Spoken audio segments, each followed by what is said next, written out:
Everyone, this is a quick little video just to show you how the workflow goes with these ornaments.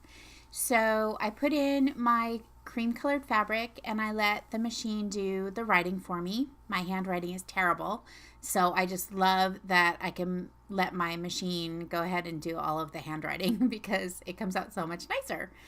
And then I put in the iron-on material for the foil part of the sparkly part of the sayings on the ornaments or pincushions, and I let it go ahead and cut it.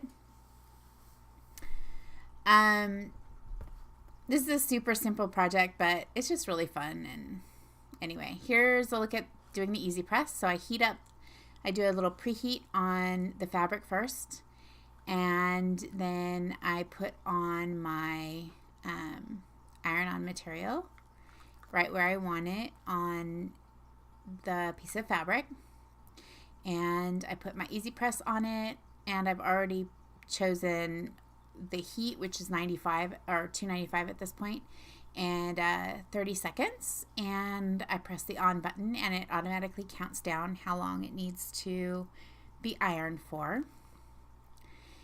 And if you look at the interactive information about the easy press, it'll tell you what temperature to do each of the different kinds of iron-ons, and whether you need to, and for how long, and whether you need to peel them when they're hot or cold. In this case, it was 295 for 30 seconds, and then flip it over and do another 15 seconds on the back. And then you're supposed to peel it when it's cooled down. So you'll see after I heat it up for the 15 seconds on the back, I will kind of wave it in the air and get it to cool down before I peel off the backing from the iron-on. You can't hear, but it beeps when the timer goes off.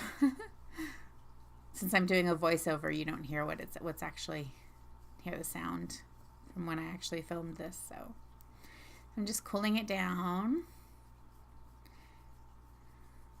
waiting for it to cool, and then I carefully peel off the backing, and ta-da, all done. And that's it. It's such an easy process, and they come out so cute. I hope you enjoy. Thanks. Bye.